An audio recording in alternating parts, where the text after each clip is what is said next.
Toy Story reigns supreme. A24 betrays us all, and Universal to stand alone. All this and so much more in this episode of Beyond the Screen.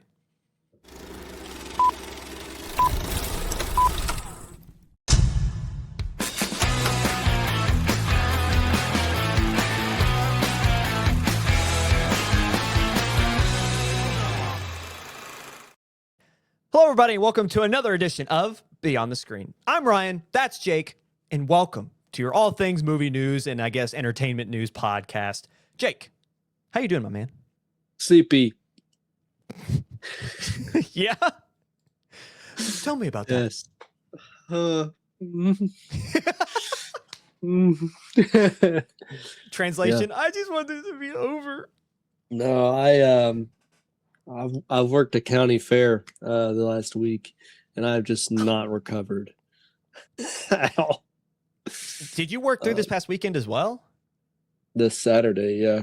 I worked 4 to 9 Saturday, and then I packed up like our whole setup today.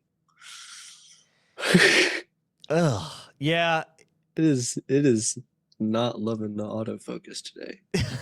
So for those who were here last week, you know that Emily filled in for Jake. Jake was out doing his fair, his business, as he's working on his camera. Jake was doing work, actually being a productive member of society. So it was just me and Emily to do the hobby that is the podcast and make sure that we get your film news out. And Emily did fantastic. It was a fun episode, so go back and watch it if you haven't seen it yet. She's booing herself. Don't let her do that. Everybody go give her flowers in the comments. But Jake, we're ecstatic to have you back. Thank you for being here, even if you're exhausted. Is there anything else outside of the fair? That's about it. I have to tour other fairs to see if they're worth our while. Yeah. What? So there's more. There are more fairs in my future. Mind you, bro's a marketer. Yeah. It's awesome. I love events are my least favorite marketing tactic. I love too that it's just like, hey bud, go check out the fair, scout the place out. Let's see if we yeah scout the other place out, see what other like adjacent businesses are there. Are they getting traction? And then try to find somebody who can price you a booth next year. Oh, it's like, okay, which is like none of that's hard. Like just it's like photos and like taking notes, but I have to go to a county that I wouldn't normally go to. Well, it's also awkward because like you're not from there, and so it's like walking up to these people because like the thing about county fairs is specifically like in the state we're from, like they're always kind of tight knit. It's not where I'm at now, not the county that I'm in now. It's very urban. Oh, interesting. Nobody knows anybody. Yeah, like, see, if you live there for like a long time, you might know like the staples, like the cops, or like you might know the people who work at the fair. Yeah, but like other than that, I don't think there's a lot of people who really know each other. There's like several high schools in the county alone, or in the adjacent counties. So, I mean, you could know your other high school, classmates, but there's other high schools and middle schools around. So, I would say the kiddos probably. No, dude. There's a lot of kiddos that might not know each other. Where I'm from, man, the sheriff is like, everyone knows who the sheriff is. And if it's 4th of July at the fairgrounds, it's been the same dude setting him off. And he tries to one-up himself every single year for the past 20 years or so. So it's how many fingers he got? Oh, not all of them. He's doing a good job. He's having fun. And the thing is, that's just kind of how it always is, and so that's why it's interesting to hear, especially like that makes sense where you're at, because technically you're part of a tri-state area of a bigger city, which dwarfs any city we have here in the state we're from. But that is fascinating to hear that like it's so different, not that far away from the rest of the state, Yeah, we've decided that it's probably a little too urban for the rural demographic that we're after. Better say, so, translation, the audience was not there. No, which there was a competitor like right next door. Like we could see him over there, and he got like the same amount of traffic. Oh my gosh. Yeah. So just not the place to be. Like an already thin margin of people you're trying to pull in, and then you're splitting them. Yeah. Which and they're the known brand and we're the not known brand, and if he's not getting anything, we definitely aren't getting anything. And so yeah, it was just, I mean, it was a win, but like also not, because we spent the time to be there, time and money to be there. But the competitor didn't do as good either. Yes, That's a win. Awesome. Well, ladies and gentlemen, you're here for film news, not about county fair news. It's funny how that could be its own show if we decided to just describe our life and experiences growing up. Y'all don't want to know. I think there'd be a small audience for that. But you're here for film news, and we're here to tell you exactly what went down, specifically in our first segment, in the box office. We start every first segment by going over our predictions from last week. Every single week we look forward to the following weekend, and we say, hey, this is what we think 1 through 5 will be. And we keep track. We have a score at the end of the season. Come next Oscars next March, one of us will be crowned a winner. And right now, Jake is in great position to being the one that weareth the crown. Let's take a look at how we did this past weekend. Starting off, I predicted 2 out of the 5 correct, getting Toy Story 5 and Supergirl right off the bat, 1 and 2. I then predicted Jackass, Disclosure Day, and Obsession at 3 through 5. Jake comes in winning the weekend at 3 of 5. Predicting Toy Story 5 at 1, Supergirl at 2, Jackass at 3, Obsession at 4, and Disclosure Day at 5. He was in discussion a little bit internally about whether he should flip Disclosure Day with another anime. He rightfully decided to keep Disclosure Day right there at number 5, giving him the win on the weekend with 3 out of 5. And for those who are new here, it's not just us, me and Jake, competing against each other. We also compete with the bot. We compete against AI. I know we use the water. I'm sorry, but we need to see where we compare with the thing that will rule the world in about 10 years' time. So we go up against TJ. TJ has the use of the entirety of the internet and analysts and predictions all over, and he is still not doing great. He did win the weekend with Jake. They tied, getting 3 out of 5. He had the exact same 5. Again, Toy Story 5, Supergirl, Jackass, Obsession, and Disclosure Day. However, if you take a look at the season totals, which are on your screen, Jake leads the way with 42 earned. I'm right there in second with 38, and TJ's hot on my trail, earning 37 total thus far throughout the season. Jake, how do we feel? Well, since you badmouth the AI, I'd like to give all my points to Ryan, so he can win and be part of the. That's right, baby. That's right. The first wave of killings. Just so you're not on the list, it's like, this human's good. I didn't beat Claude. That wasn't me. Am I one who says thank you every time like Google pops up, or like when I'm driving somewhere and it's like, there's a speed trap ahead, there's a crash ahead? Yeah, I am that guy for that reason. However, in this instance, do you know what I'm talking about? Well, no, but it's the machines. They're talking. That's the whole point. Like, the joke is that like when the machines take over, I'm the one who said thank you to Google, and I'm the one who said thank you to Siri or chat or whoever. Yeah, I am one to do that. However, in this instance, they say not to do that. No mercy. No, well, for the AI maybe, because you're wasting water, but for Google Maps or whatever, they're not responding to me. They don't care. Yeah, they're just scanning your voice and making holograms. Right. They've already got it down in a vault somewhere. They're going to use it for an audiobook, and I'm never going to know. Or a podcast. Can you imagine? There's an AI podcast of us. It's probably better. Anyway. It's probably Let's go through the top 5, starting from number 1 all the way down, and give you the accurate numbers. Starting at number 1, Toy Story 5 wins the weekend again as Pixar and Disney continue to dominate this year, that is 2026. Coming in second is Supergirl in the first test for the DCU under Safran and Gunn. Following Supergirl is Obsession at 3. It sticks around. It will not die. Jackass 6 at 4. And rounding out our top 5 is, in fact, Steven Spielberg's Disclosure Day. Let's go back to the top, starting again with Toy Story 5, and give you the numbers in order. In its second weekend in theaters, Toy Story 5 earned $70.8 million domestically, pushing its global tally to $585 million thus far. In what is a bit of a confusing weekend for Pixar, the second weekend for their Legacy sequel pulls in the franchise's biggest second weekend ever, so it's never earned more in its second weekend through 4 other installments. Yet somehow, this is still also the largest drop in its second weekend it's ever seen, with 56% of ticket sales less compared to last week. The film has already become massively profitable, as it looks to have some serious legs, as it's more than doubled its $250 million budget. It's already probably very close to passing its marketing. It's probably going to be a $1 billion film, if not a $1.2 or $3 billion film. Very successful for Pixar and Disney again.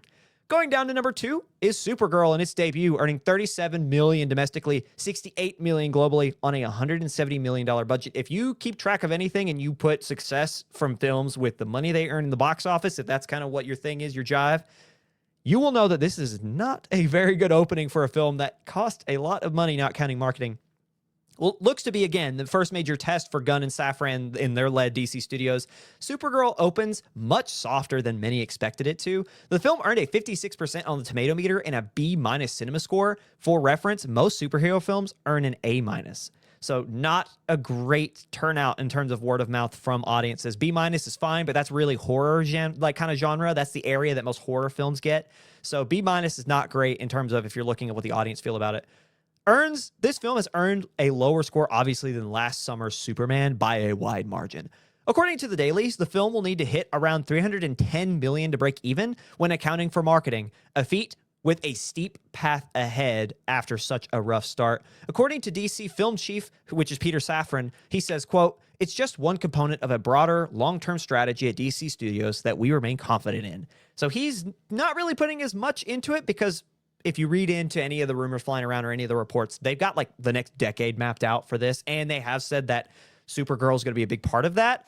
So this is kind of more in tune with what they've been saying, the regular level of kind of programming that they've been going up there, are a part of, I should say. But Jake, taking a look, this is only their second film and it's already not doing great. Should Gunn and Safran be more worried? The gun jammed. For the first time. Everybody says the gun don't jam. I was like, I think the gun jammed. I think that everybody's talking about that needle drop. Yeah. Never been called a needle drop before in my life until which is like the turning point, or like it is the last fight, and it's the song that they play at the climax of the last fight, and they chose some kind of like punk rock but like cover song. Yeah. What is it? So it's a well-known song, but it was covered by, what is it? It's The Middle. It's Jimmy Eat World's The Middle, but it was performed by Kelty Gray and Kid Motel. Which is I don't know them, but like it's a very light-hearted, not a punk rock sound at all. Yeah, interesting. And it didn't fit, and everybody was like, who chose this? And then somebody was doing an interview during like not a red carpet but like movie event, and they asked him, it was like, yo, who chose that song? And he said, well, it was between like 17 and 20 options, and I'm gonna have to say that ultimately it came down to James Gunn. Oh, and everybody was like, no, James Gunn under the bus. I mean, but the thing is, he is your boss, and so and I wonder too if like, is that like kind of the internal memo he sends is like, if there's a decision that I made, just say I did it, because like the thing is, even if, go ahead, sorry. That's what good managers do, right? They make a choice, they stand by it. If it fails, they don't let their constituents take a hit. That, and I mean, you have to think that like every bit of this is his fingerprint. Like you could just see his kind of his molding. So it's kind of like, regardless of the outcome, he was going to get the credit, whether it was good or bad. In this instance, it doesn't seem to be doing well. I did want to look at it because we were talking last week. I called this a very James Gunn movie because obviously, again, regardless of who's writing, who's producing, who's directing, this is his studio. This is his kind of story. So it's going to have his whatever, but you're going to hear this. There's going to be excuses made for Gunn. I've not seen this, so I can't say whether it's good or not yet, right? But it was not directed by him. It was not written by him. And I haven't seen the producers, but I guarantee he produced it, right? He had to have at some level. So you're going to hear people defend this and say, if it's, especially if it turns into the flop it's looking like, they're going to say, well, it wasn't James Gunn's movie. Well, it was. Like, it's his story. Like, Peter Safran and him, they run this thing. So I would be interested to see how he continues, because regardless of what happens in your path, especially a creative path, or, I mean, I always kind of attribute it to sports because the themes are very similar, especially with something a franchise, an extended universe that's as big as it is, right? You're going to have those that don't do well. This was bound to happen. regardless of if it was first, second, or whatever, right? You were going to fall back a little bit. You're going to get punched back in the mouth. You're going to pop out something that people aren't going to resonate with as much, or it just wasn't as good as whatever came out before. And I would argue, after as good as Superman was, dude, that is the perfect way to start a franchise. Superman is great. Whatever came second was probably going to feel lackluster regardless, right? So on top of that, it's probably not as well produced, or it wasn't made as well. And so this was going to happen at some point. I'm more interested in how he responds. All right. We've seen him be punched in the mouth a little bit with this one. People didn't really like it. There's not as much of a reception. He's going to take a financial loss on this one more than likely. How does he respond? Like, how, not just from PR, not just marketing. I want to see the next story. And how does that impact the following stories to come? Even if it is 10 years out, you're going to have to pivot at some point. I'm very, very, very interested to see what comes after this. Yeah. It's like Batman Part 2, Man of Tomorrow, Lanterns, Clayface, Waller, Teen Titans. Yeah. Crypto. Like, we know what comes after, but I mean, like, in terms of story, like, Booster how Gold. well. Booster Gold will be good. Absolute Batman 2. Big news there. Yeah. And then that's going to be an animated series. I don't think, obviously, it's going to be an Elseworld story. But he's got a lot of TV series coming up. And Coyote versus Acme. He's a producer on a lot of stuff. I like how he just like has infected broader Warner Brothers. He's like, you know what? I also now do this. I wonder how much he actually had, because if I remember correctly, he wasn't at Warner yet when that movie was being made. So I'm curious. Maybe he was just on that project. I didn't realize James Gunn was attached to Coyote v. Acme. He wrote the screen story. Nah, no way. IMDb cool. Says it screen story by. That's pretty cool. It's good. And then he wrote Man of Tomorrow, and he's directing Man of Tomorrow. That makes sense. He'll probably his major IP people, not to say Supergirl's less than anything, because she's as they've outlined, she's going to be just as important of a character. But he didn't direct that. No, but you know he's going to be at the helm for all Superman, Batman, like all the major players, like Wonder Woman. It's just, I think Supergirl just happens. It's also too, we've seen this with Marvel, which is interesting that DC's done this so early. Thunderbolts did not do very well because people were like, this is a side character. Like, all these characters are not main characters, and people didn't show up. Thunderbolts ended up being pretty good, right? Like, people received it well who went to go watch it, but the mass audience didn't show up because why do I want to watch a bunch of sidekicks fight?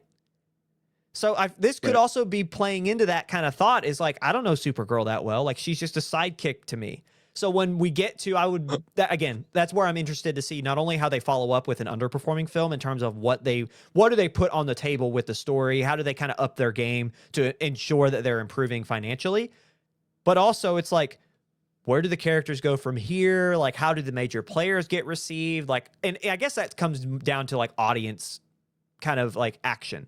Like, what are their behaviors going to be with, again, Man of Tomorrow versus Supergirl, right? Because if Man of Tomorrow pops off in its first weekend, you could probably bet that that's what the problem was people felt like this wasn't like an A-list film in terms of like the top 5 from the Justice League, right?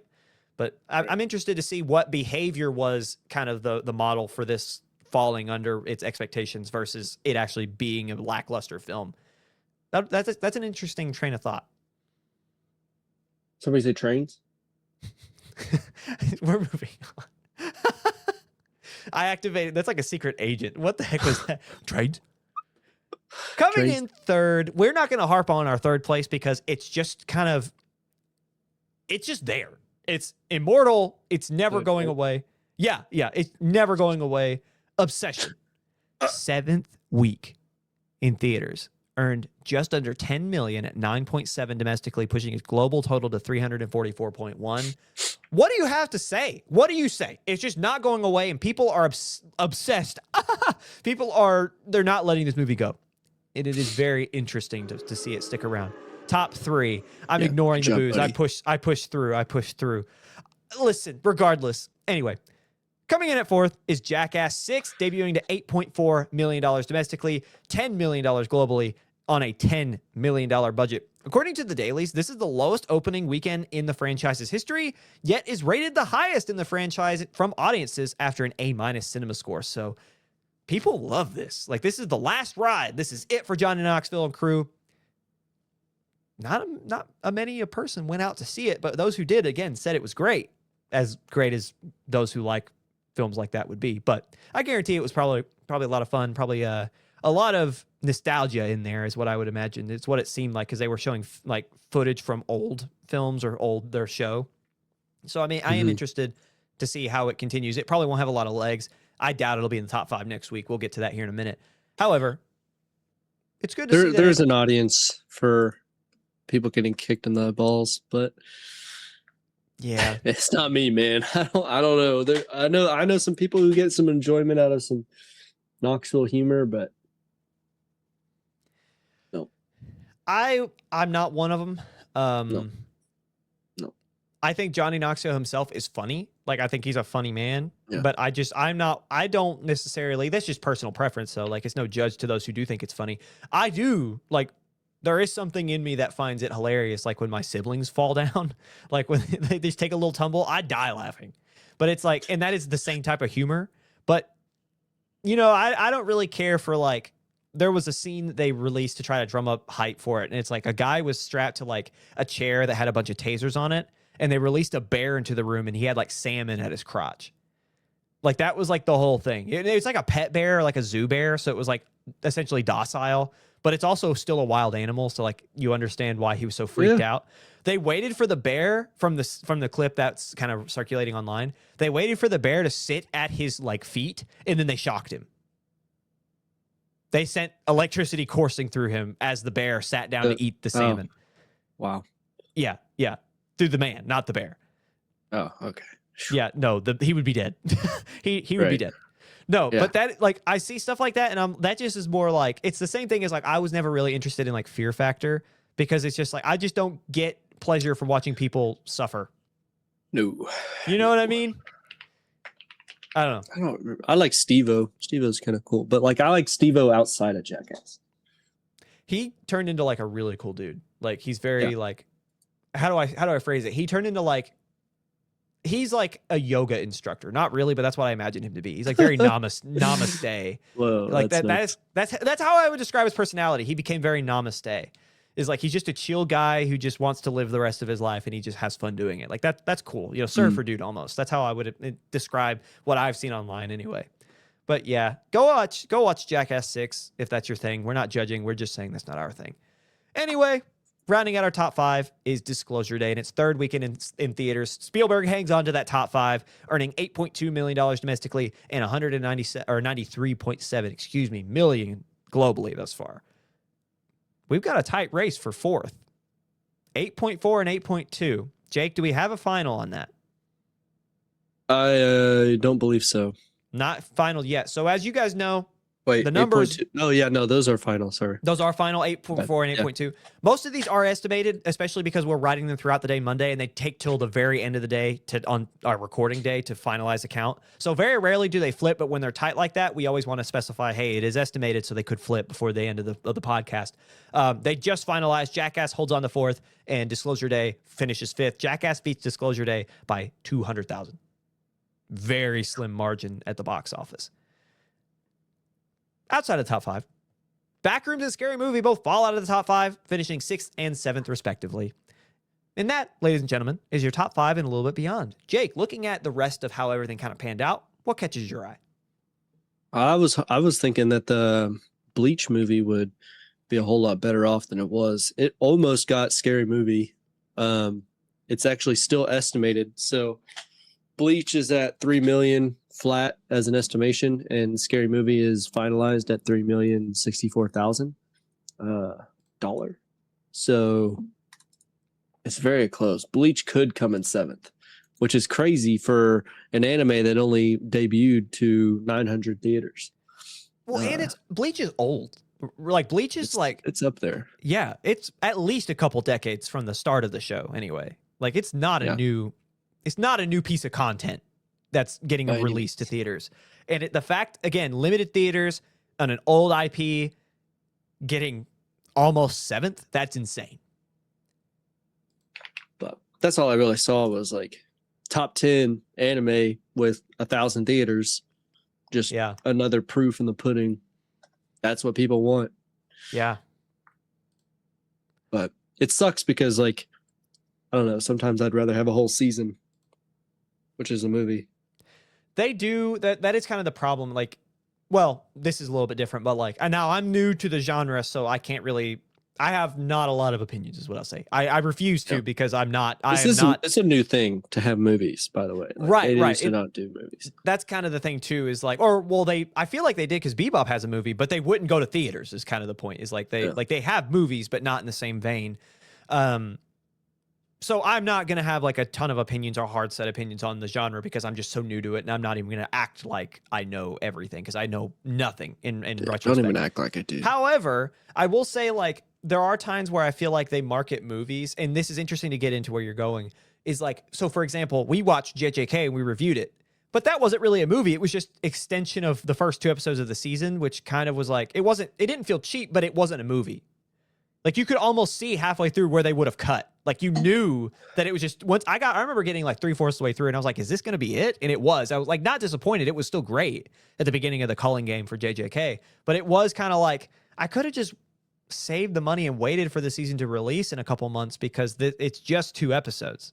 So I don't know. It's interesting to see how like if they're releasing a movie, it's just kind of a quick extension of an arc that's going to just be 2 episodes anyway, or it's a sped up what would have been 4 or 5 episodes of a season, right? Like they just sped it up into or you know what I mean? Like made 5 24-minute episodes into 1 2-hour long film, which could have been developed probably better as a season. You know what I mean?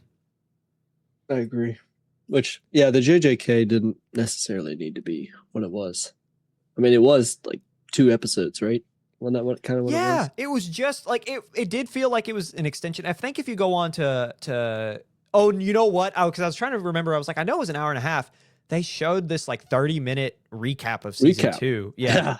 Like that, like that's how they pushed it to an hour 15, hour 20 is they had like a 35-minute recap of season 2, which was, and it was like half a recap. It was half baked. Yeah. It did a good job at like recapping, but like, I don't know. I was not a fan of that. I loved what they did with the start of the season. I just didn't like that I had to pay what I paid to get into a seat it wasn't special is what I'm saying, you know? Like it just didn't feel like, and I wonder if that's going to be a reoccurring problem in the genre. Maybe for them. I don't think Demon Slayer or Bleach has that. Demon Slayer last year did as well as it did. I've not watched Demon Slayer, so I haven't watched the movie yet. However, Free Ren movie? No, dude, don't even get me. I'm almost through Free Ren, and I'm so Ooh. I would love that. I would love through Free Ren. That's crazy. That's a great show. I've recommended it twice, I think, in the last we're gonna get off on a tangent if we start talking about Free Ren. We're gonna get off of anime. We got on this because anime finished 8th in an old show with a movie in less than 1,000 theaters, getting 8th, almost 7th, literally Which is crazy. $64,000, and it's still counting, so it could be a lot tighter. Like it very well could take it if things go the Bleach's way. Masters of the Universe. Yeah. Which Masters of the Universe is only in its 4th weekend. Like that's not new by any means, but it's Scary Movies in its 4th. Exactly. That's what I'm saying. Is like there are. Look a little farther down. That's the thing catching my eye. Last thing we'll say before we get to predictions: Star Wars, the Mando and Grogu, down at 10 after 6 weeks. Yes, 6 weeks is a long time. If we take a look at its global earning, 327 million, almost 327.5. It needed closer to 5 to break even. It's official, dude. But in its 5th week, Backrooms is at 6. It's right? dead, dude. So. We've talked enough about Star Wars, especially with like the modern day take on the franchise, and if it's a TV series franchise versus a movie. But this does worry me about its potential for a box office run if they're going to release more movies. But I worry about because if they weren't going to spend closer to the billion that they were spending before, right? Like they needed to break even by making $1 billion before, right? And they could do that in the 2010s. They specifically not anymore. They specifically made this for cheaper, 400 million or so, 350 million or so they could try to break even, and they didn't. It just didn't happen. So a lot of concerns there, but we'll get off that because that's another tangent we could go on. Let's get to the predictions. Jake, start us off. What you thinking for this weekend? We got a crazy weekend today, don't we?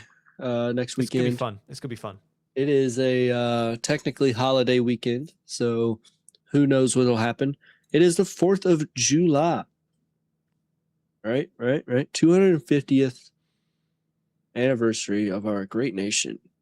It's gonna be huge. This weekend's gonna be crazy. Huge. For all you FIFA travelers, for all you World Cup fans out there, if you are in the States, expect loud gunshots. Expect oh my gosh, fireworks out the wazoo like you've never heard before. I mean, it is probably the best year they could have came in the entirety. But my prediction for this weekend is Minions and Monsters at 1. It is debuting this weekend, actually on Wednesday. So technically it's because people are apparently getting off on Friday. I think that's something that's people are actually getting off on the 3rd. So it's coming out on Wednesday, trying to get that crowd.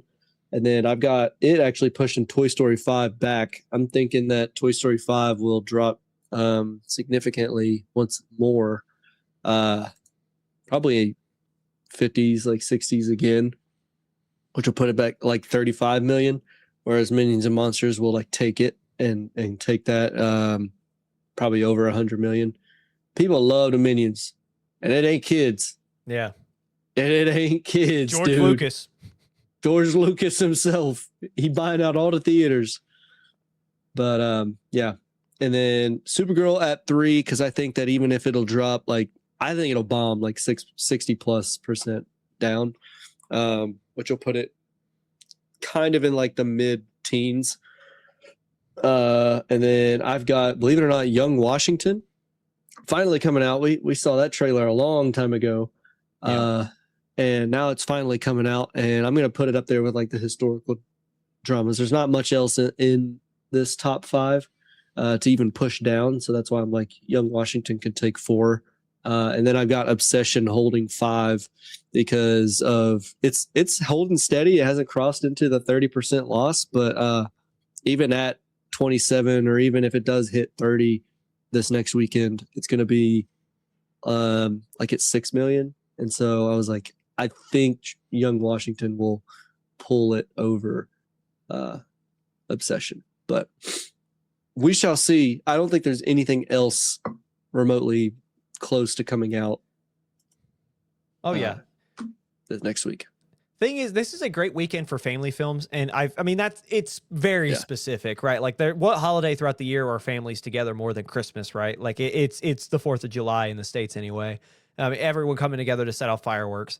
And the thing is, I have the exact same top 5. Before I get to why I agree with you, Jake, on every one of the top 5, this is the first time this season we've ever been the exact same, by the way, after 15 weeks. What? Yeah, we've not done that yet. Yeah. But I will say... Stop copying me, bro. We've been very similar a lot, but this is the first time we've ever had the same top 5. Going back to FIFA, USA plays Bosnia in the first round of the knockouts tomorrow night. Oh. I don't know if you heard this, Jake. So, one, it could determine the mood of some fans this weekend if USA loses. It'll be a high disappointment after we played so well. But for those who do watch soccer, and I mean, you'll know what I'm talking about, but for those who don't, I should say, USA lost to Turkey in the 98th minute. After, I think it was like 9 minutes of stoppage time added to the end of that game. Turkey put in a late goal to go up and kind of shock us. We still finished first in our group. However, had we had not lost, there was a mathematical chance that we would have played England on Saturday, on the 4th of July.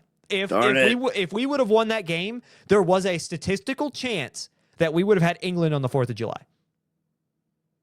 Man.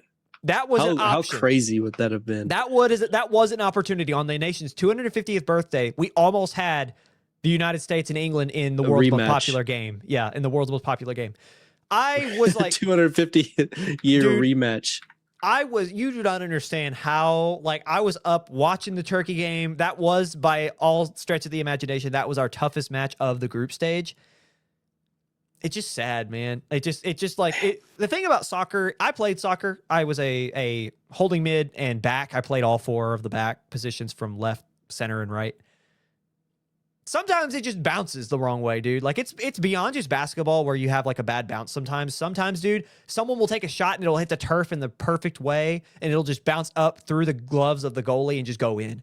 And you know, it happens. And it just bad. I'm not going to say it was a bad bounce on that last goal because it was just a great strike, but unfortunate. But anywho, we're not talking about sports here. I just wanted to bring it up. You brought up soccer, and I wanted you to know that we almost had a U.S. versus England 250th 4th of July rematch. In the knockout, the first round of the knockouts in the FIFA World Cup, the first time it's been held in America in 30-something years, which would have been really freaking cool. That would have been the story of the entire tournament. Didn't happen. Yep. But we can still relish in the could have been. But in reality, we get Bosnia tomorrow, which Bosnia is a good team too. So if we lose in the round of 32, I'd be so sad. We're gonna lose. Don't say that. Why would you say that? We're so Bosnians good, are good.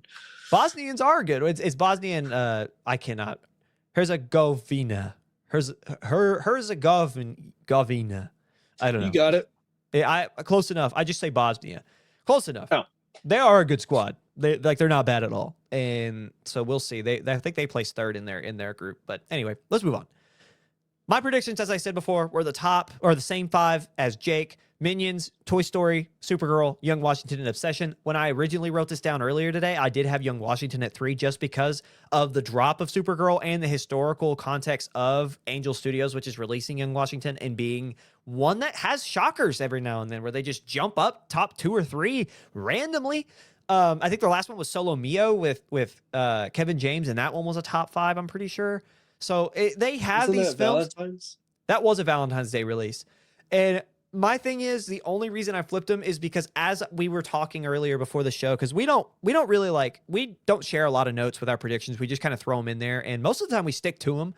There might be one that we're kind of iffy about and whatever, but we were talking, and I kind of talked myself out of putting Young Washington at 3 just because even if Supergirl falls, I don't think it'll hit 60, but I do think it'll hit mid 50s. It'll be at like 18 million, right? Like it's 17, 18 million. I do not think there's enough push for Young Washington. I know it's 4th of July, and I know it's the time of year. I don't think Young Washington with Angel Studios, without the big marketing push from the higher-end studio, it won't make more than 15. I couldn't guess. So I have it at 4 just because Obsession won't make more than 10. If Obsession was in like its 5th week, I'd probably put Obsession over it. However, I do think Young Washington will be top 5 just because of the lack thereof of other options. But it'll be tight. I think 3 and 4 will be a fun race between Supergirl and Young Washington, but I just don't think Supergirl will fall that much farther below 20 million than like 17. And I could not imagine Young Washington makes more than that. Unless it becomes a meme and people go watch it on the 4th of July because it's Young Washington, which what a hater. Could happen. I think everybody's going to go see Minions. It's weird how they do, like, people love those. Like, they quality movies. It is a full-fledged franchise that people seem to like. I'm not one that watches them when they hit the theater, so it feels more like a milk to me. But people love them, dude. They make tons of money every time. Jake, tell us what Claude has for us. It had what Ryan had before, and I think Ryan changed it because he was tired of agreeing with the bot.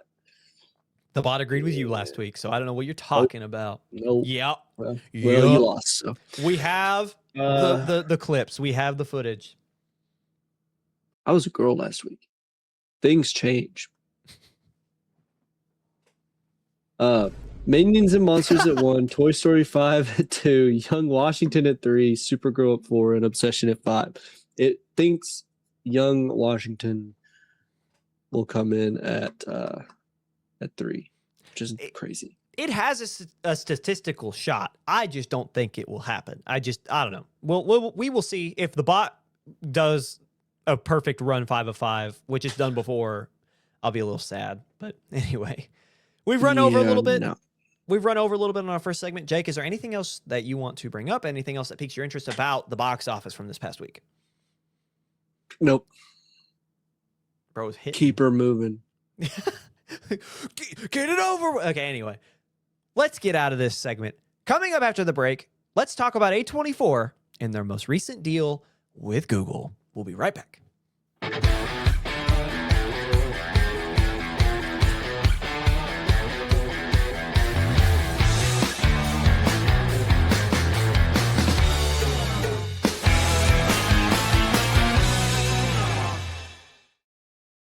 Hello, everybody, and welcome back to Beyond the Screen. You've made it to segment 2, which is always our major news segment. So we find the biggest one or two stories. Most weeks it's one, sometimes it's two, depending on how big.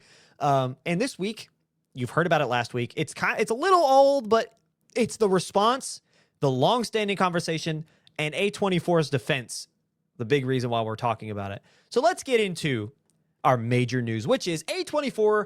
They join the dark side and take $75 million from Google to form an AI collaboration. Mind you, it's not a deal. There's a lot of specific verbiage being spewed by both sides. We will see. We will see after we hear the story. Let's dive into some of the resources and some of our sources like that. This episode, it's the Hollywood Reporter, Google themselves, and Deadline who wrote about it. So go check those out. Links in the bio. But anyway, let's get right to it.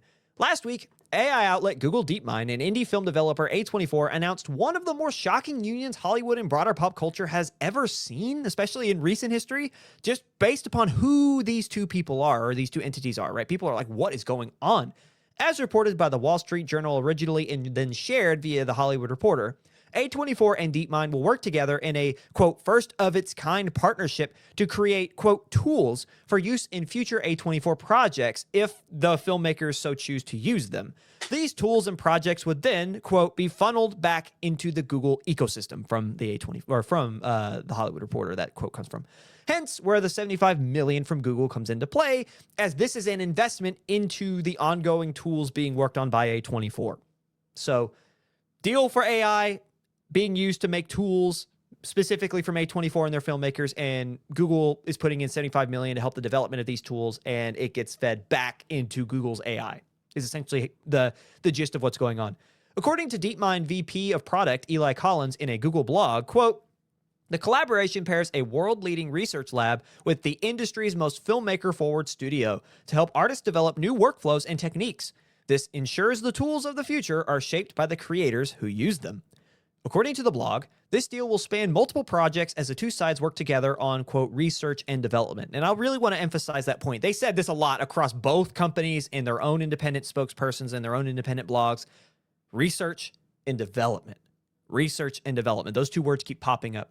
Collins continues, by anchoring Google DeepMind's innovations directly within the creative process, A24 and its filmmakers can help shape new technology in service of their vision and expand their storytelling possibilities.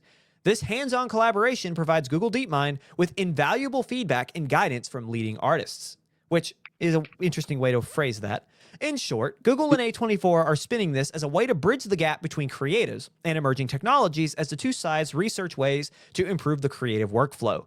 In return, DeepMind gets to feed its AI algorithms with information from some of the industry's brightest and youngest creators as it works to sharpen its own tools for use beyond A24. Keep that last thought in mind, beyond A24, those tools exceeding this deal. That is a big deal that we'll talk about in a minute. In a statement, DeepMind CEO Demi Hassabis, via the Hollywood Reporter, states, quote, we believe the best way to develop tools that empower artists is to work directly with them. By collaborating with filmmakers and industry leaders like A24 from the beginning, we can build new AI features to support artists in authentic, meaningful storytelling that helps enable their creative vision. After partnering with Darren Aronofsky with the AI series On This Day, 1776, which we talked about forever ago. Remember how bad that looked? Mm-hmm. Everyone called Darren Aronofsky, who is one of those fantastic auteurs, the young directors he's been around for a little bit. But people were mad. They called him a sellout. And the thing is, it didn't look that good as the booze rain in, Emily pressing the buttons behind the scenes. The thing is, that was developed by DeepMind with Darren Aronofsky's own company called Primordial Soup. Primordial Soup, I think is what it was. I can't remember exactly how it was phrased, but I think it was the latter. Anyway, Aronofsky's company partners with DeepMind, creates 1776, which was panned. People hated it. It did not look very good. And Aronofsky got lambasted for about a month, right? This is the next step for DeepMind. They now grow their AI filmmaking resume by partnering with one of the most respected indie film developers in the world. As the Hollywood Reporter notes, this, quote, blessing is vital. Blessing from Hollywood, from someone in Hollywood with that type of resume, is vital to these types of tech giants finding a place in the Hollywood space with their AI tools.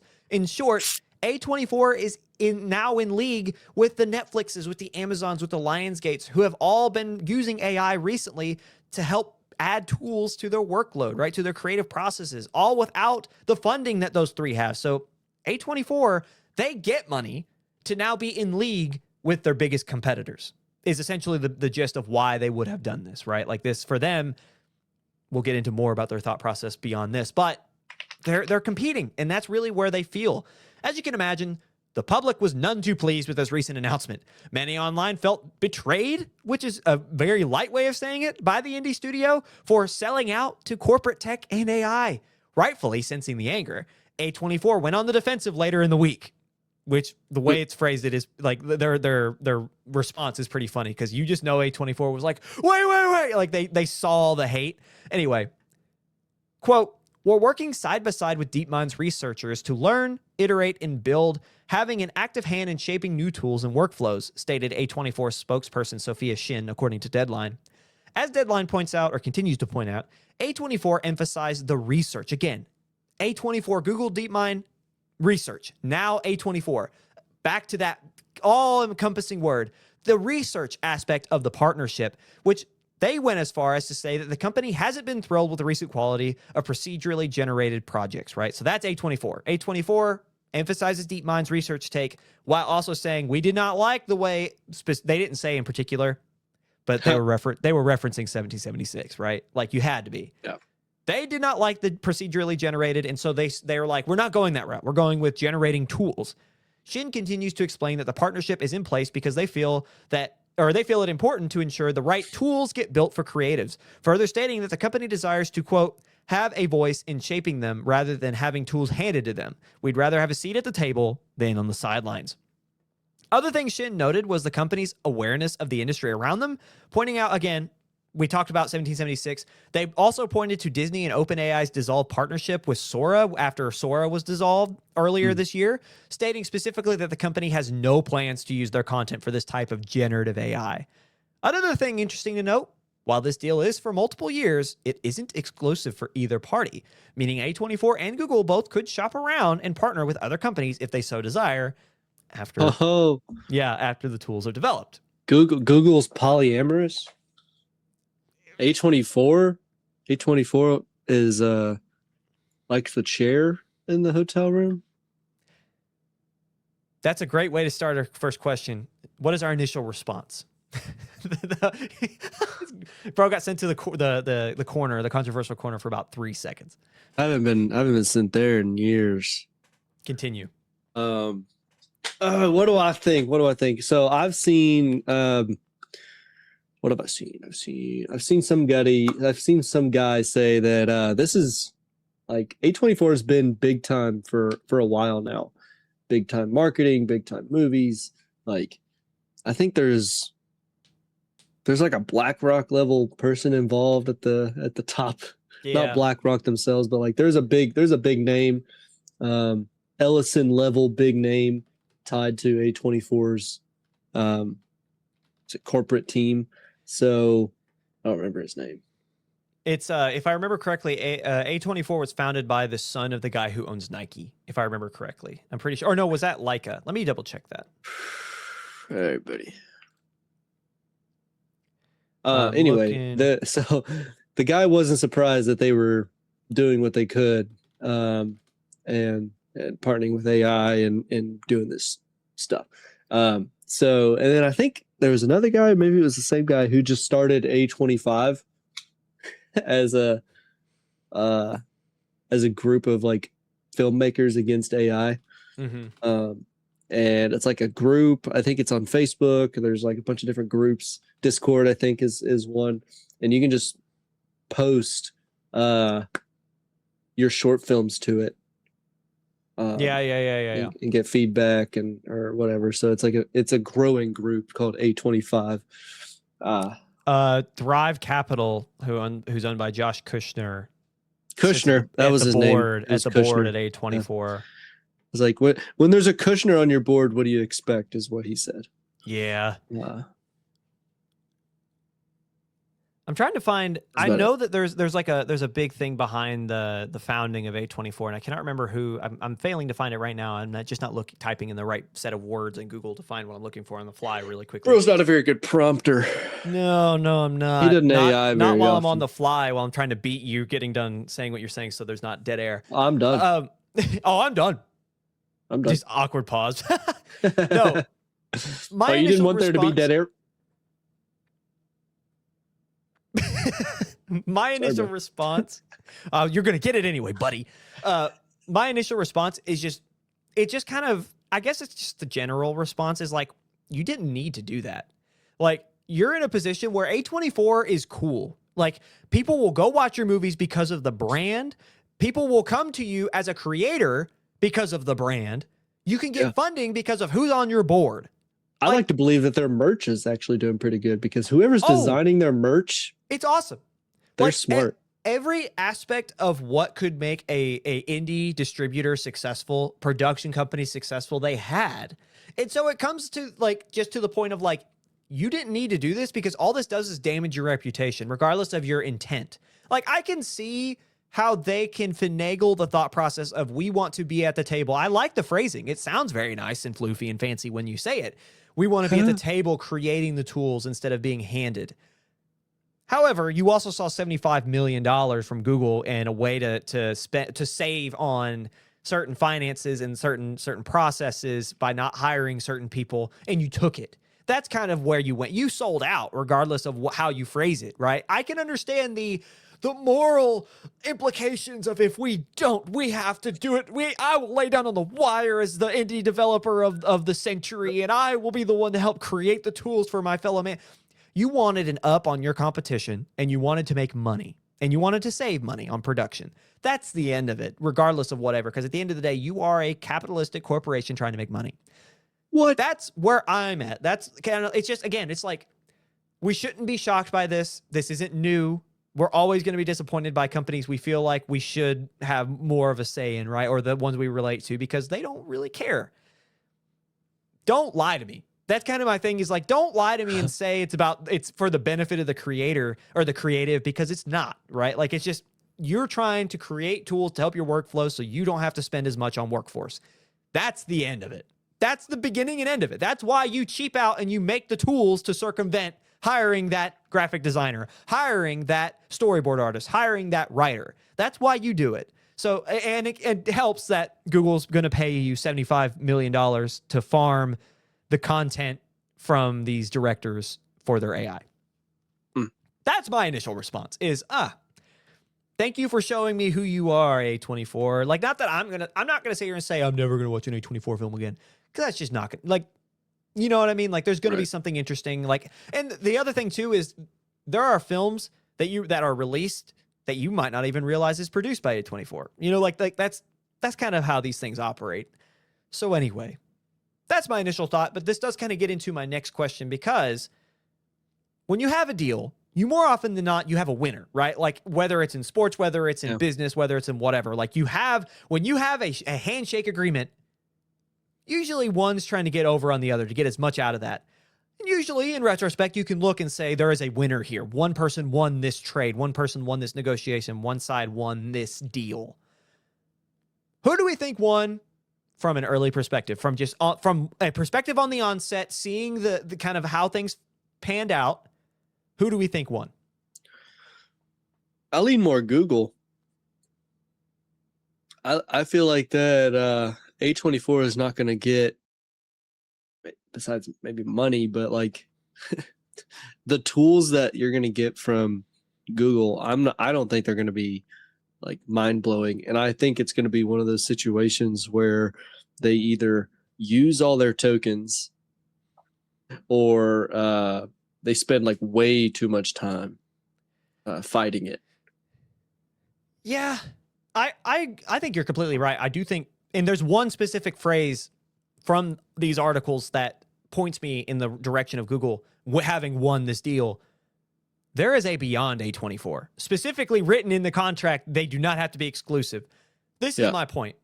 Has Google ever been one to develop something and then just let it be open, free open software that anyone can use? Have they ever created anything that they don't throw their name in front of? Like they created a classroom suite for high schools across the nation and across the state, like a learning management software. Do you think it's just called Classroom? No, it's called Google Classroom. You know, like all these different things that they've developed, all their tools, it's Google something, Google DeepMind. What's going to happen?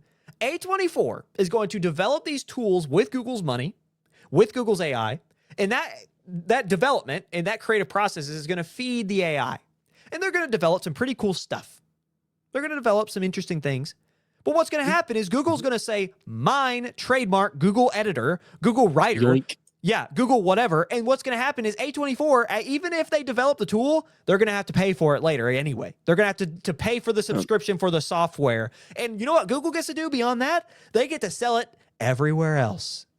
Everywhere. They get to sell it everywhere else because it's going to become standard to some extent. It's not going to be like the entire process is going to be sold to the subscription. It's going to be like little tools that help in the subscription that's going to be sold, right? But it's going to be like Google. It's not going to be called Google Creative Suite, but it's going to be called like Google Films or whatever. And essentially you pay for the subscription and it helps you generate storyboards with the help of a storyboard artist, right? It's going to help you generate prompts for potential episodes of a show if you have a long-running series. And A24 is going to be the ones actually developing the tools, and Google's going to rake in all the money. This is brilliant by Google. Yes, you pay $75 million, but how many billions and billions and billions is Google worth? This is pocket change to them. For A24, $75 million is a lot because they're an indie studio, right? Google pays pennies on the dollar to let someone else create something for them that they will then take and make them, A24 them, pay for once it's done. And then give it to their graphics cards. Say, here you go. Make me 25 more of those. Make no mistakes. And make them get me $1 billion in profit. Yeah, most definitely. And like, I guess for me, going back to the initial question, like my initial response to the deal, how can you be so short-sighted? How can you not understand what's going to happen to you?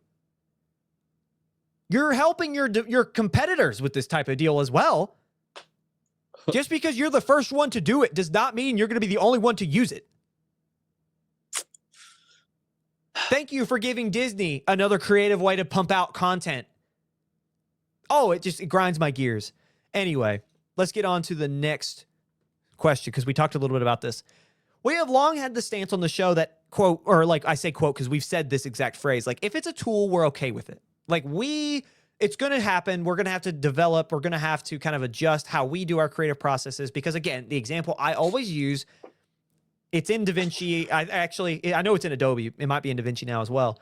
They have an AI tool that takes away the pauses or like when you're breathing in an interview setting, right? Dude, like it already cuts those.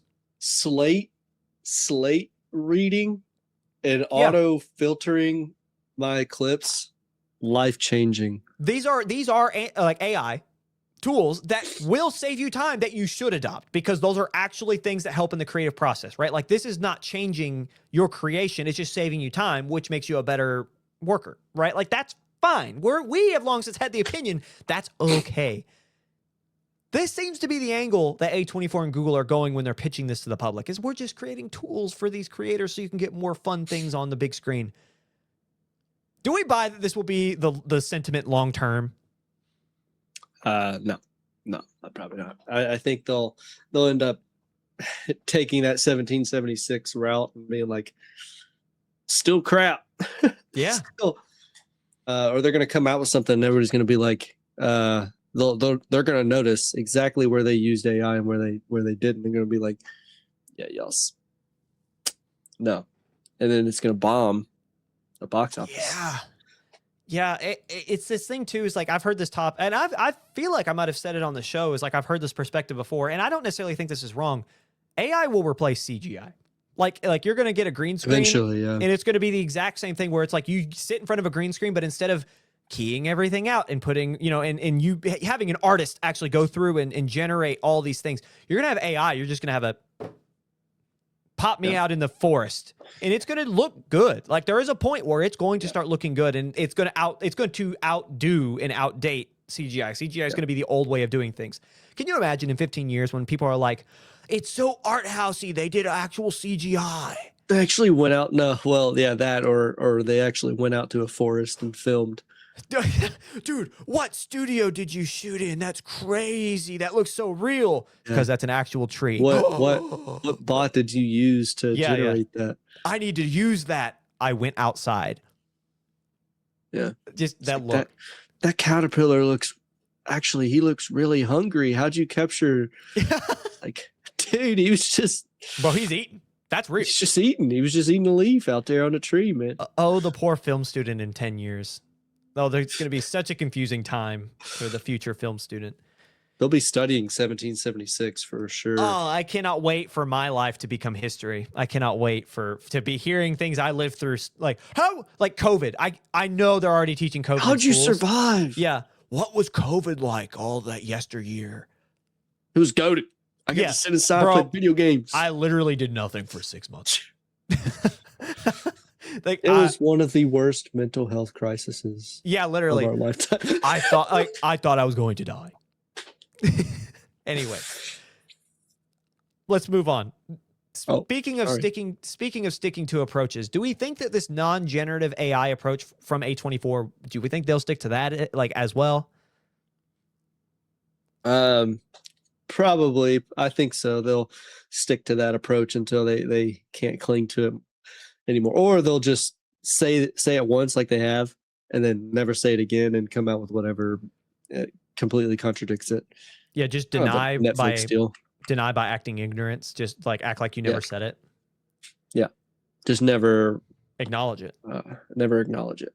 So it's going to get to the point where someone's going to try it. Someone's going to try to see if they can sneak it in, because it's going to get to a point where it's hard to tell, and like it's already hard to tell in some instances. Yeah.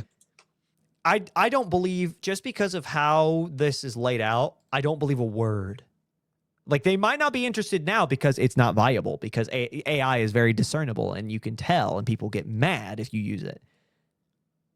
But when it gets to the point to where it's an ethical decision, not a quality one, I think they'll be, if they're the first to sell their souls to Google and AI now, you know, like if Kushner's still on the board and they're still run by similar people, it's going to be the same way. You know, they're going to cave. But again, like we had said, they're going to cave, but they're not going to tell anybody, and they're going to see if we notice and then apologize later. Ask for forgiveness, not permission type deal. So anyway. You going to forgive him? I won't. I don't know. Anyway, it's not being creative if you have something do it for you. That's kind of how I feel about it. Like, again, the tools are fine if you're making. It making for me is not creative. Like the idea, like it's an oxymoron to say an AI artist. That is an oxymoron. It's not just an oxymoron. It is moronic. That is the dumbest sentence that has ever existed, or phrase. Like, does it exist? You cannot have that. And that's how I feel regards to this. If you're having things procedurally generated for you. Last question. What impact do we think this type of deal will have on the industry as a whole, the greater industry? I think it will give them the pass. Yeah. Be like, well, A24's doing. I mean, Disney's been trying to do it, and they're an easy one to pick on. And then you got the complete opposite of what everybody thought. You know, A24 is complete opposite of Disney. It's the perception doing it just the same. Google instead of OpenAI, which Google's evil. Let's be honest. There are no less my evil gosh, than them Alphabet, dude, or Disney. They're all evil. They're all. You mean Google doesn't have my best interest in mind? If there's one platform that knows more about you than any other platform, it's Google.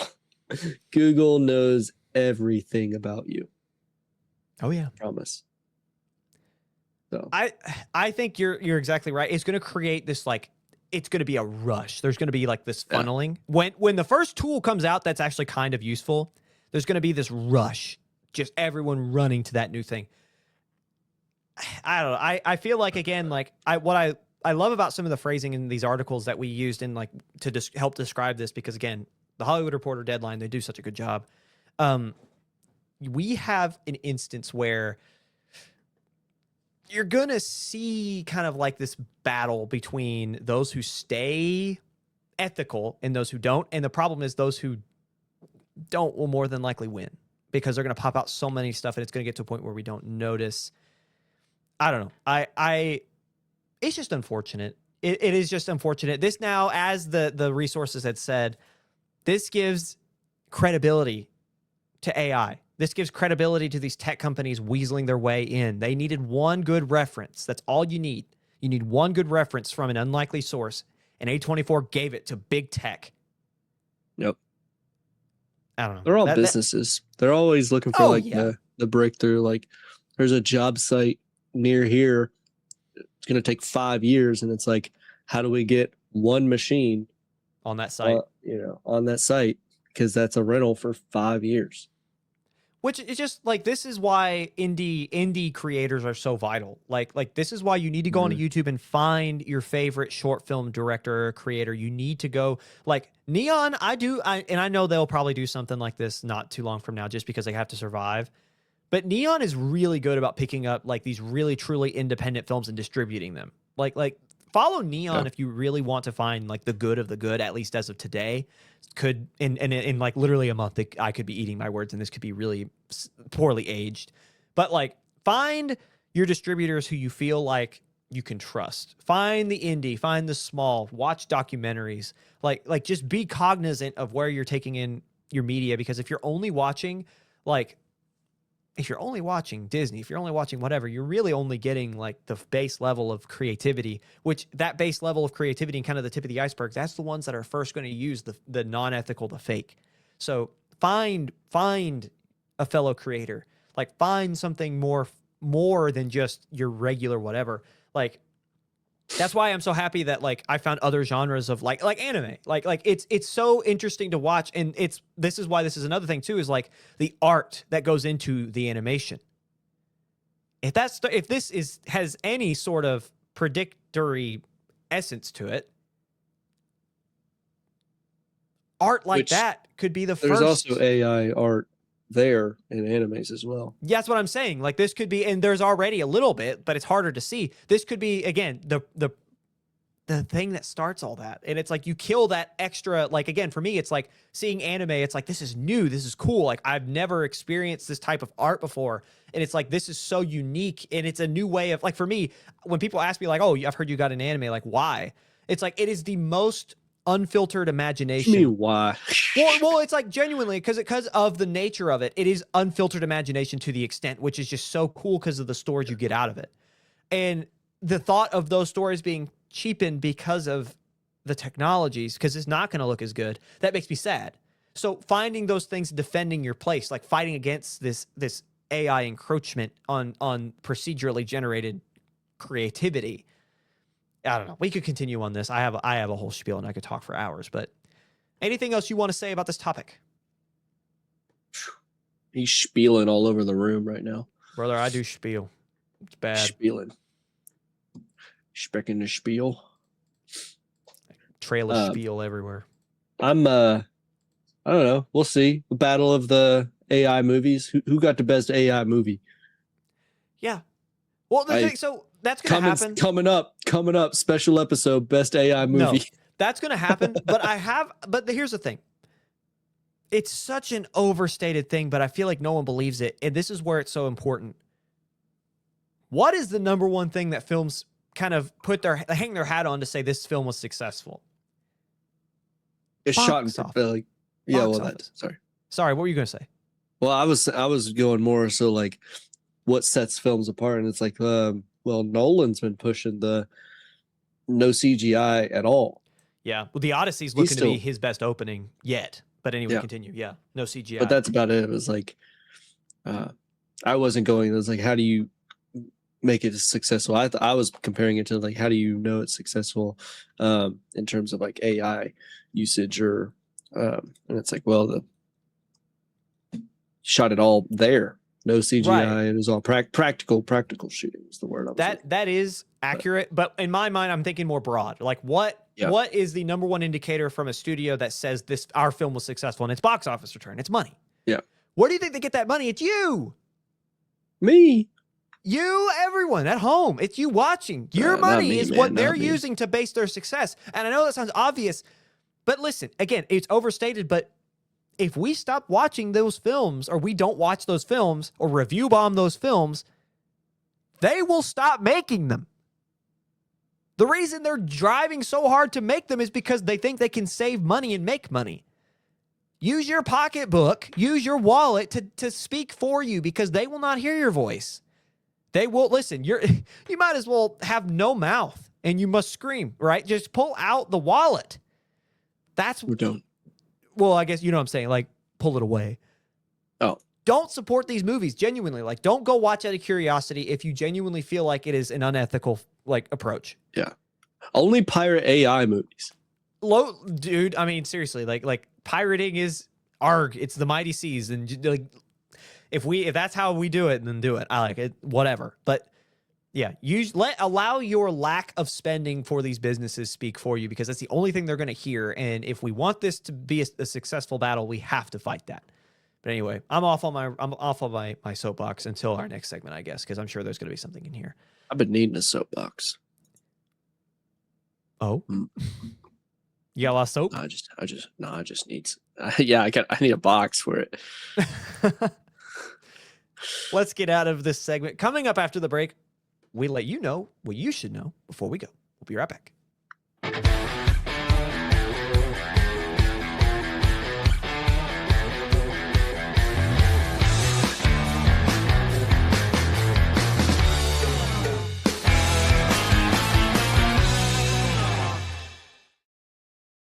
Hello, everybody, and welcome back to Beyond the Screen. You made it to segment 3, where we tell you what you should know before you go. I usually take this moment, and I'm still going to take this moment to say thank you for being here and kind of gush and be excited that we can do this. But I do want to call out Jake. Jake opened Wallpaper Engine while we were in our break.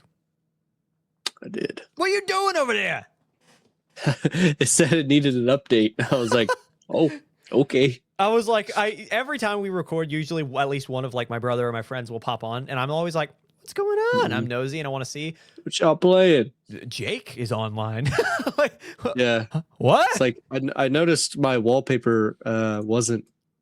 A Wallpaper Engine is an application from Steam that lets you have like videos and like cool wallpapers. And my wallpaper wasn't on, and I was like, why not on? Why no work? And then I opened it and it said it needed an update. So I'm updating it. But he caught me red-handed. It would have been a funnier bit if you were just like, this is boring. Not interested. No. I closed all the A24 stuff, and then it was like, oh, no wallpaper. No cool wallpaper. Oh, no move. Grunt. Why do lot word when little word do trick, right? Like, right. Grunt. Yeah. Anyway, I'm going to take my time here. I always do a little bit at the beginning of our third segment. I know, everyone groans very sadly. This guy again, I'm so tired of hearing him speak. Spieling again. This is all not over the room, wrong place walls, for that. Dude. Can you imagine that you're this far into an episode of our 15th in season 3 and you're like, I hate hearing this guy speak. Bro, what are you doing here? It's crazy. I was telling my new boss about the podcast. I was like, yeah, we kind of been at it for like 2 years. We've been here a lot. For those who have been with us the whole way, who jumped with us from Hollow Moon to our new halfway through, thank you. Thank you so much for following us. That's kind of crazy. But all the ups and downs from restarting and having to build from scratch, again, after a year and all this stuff and going live and trying all these fun things. The fact that you guys are here is amazing. We have a lot of really fun things we're trying to add to the show. A lot of ideas that we kind of kick back and forth about how we can continue to not only reach you guys, but improve the viewing experience. Even just the littlest of things to maybe make it better for you. Again, I've been hyping it up a little bit, not really hyping it up, just kind of throwing it out there. We're talking about maybe doing lives every Monday instead of just the recording. We record these as if they're live anyway. If you'd like that, if you'd like to hop in and see what we're doing and talk to us one-on-one, let us know because we would just love on Twitch. honestly, like YouTube, Twitch, wherever, StreamYard has a really fun thing about the way that you can live stream. We can live stream anywhere at the same time. Like we could live stream to socials and it will automatically adjust the aspect ratio to where you wouldn't even notice if, whatever. So if you guys would like that, you'd like to see us across the platforms, I think that's probably a good opportunity if we just decided to take advantage of that. Let us know because we would love to engage with you and interact with you guys a lot more than what we do now. So again, thank you guys so much for allowing us to do this, allowing us to sit here and yap about our favorites from the most recent in Hollywood and news. And kind of give our opinions in the world. This is us putting our own little stamp in the zeitgeist that is the World Wide Web. So the fact that you're here, listen to me. Yeah, I have something to say. Yeah. Anyway, thank you guys so much for being here. We love you guys. And as always, like, subscribe, follow, comment, share, everything you could do. Everything that you could do, we would absolutely love to see happen because it helps out a ton. It helps out a ton. He's just purple. Purple. That would mean that was infinite, but that's okay. You're still alive. We're still here. But anyway, let's get into our third segment. What you should know before you go. We'll stick with the theme of AI. We're going to talk about AI for the rest of our lives, so we might as well keep at it. Hasbro's in a battle with... left. What? I ain't got much of this life left, man. You gonna spend it all on AI? Come on. Yes. Hasbro's in a battle with voice actors over Peppa Pig. After signing a deal with 11 Labs to license its characters using AI so you could, like find Optimus Prime in an AI database and have him say whatever, right? Hasbro's reportedly... about Peppa Pig, yeah, if you wanted to use her. Hasbro's reportedly forcing franchise actors from Peppa Pig to sign away their iconic performances for AI without a time limit, so just for the rest of time, reportedly saying, take it or leave it, when talent pushes back. Here's the thing. This is why this is kind of crazy. Hasbro already has a deal with 11 Labs, and people can already use Peppa Pig. 6 foot tall, by the way. Peppa Pig's huge. But yeah. But on top of that, beyond the fact that they put the cart before the horse and now they're retroactively, I should say, saying, hey, you have to or you're going to be fired. If you know anything about Peppa Pig, most of the actors are children. Career ruining. I know, but it's just there's a level of scummy. You know what I mean? Scumbags. Hasbro, yeah. How could you? Well, the time limit's kind of crazy because that's like the rest of your life. You can't be Peppa Pig anymore.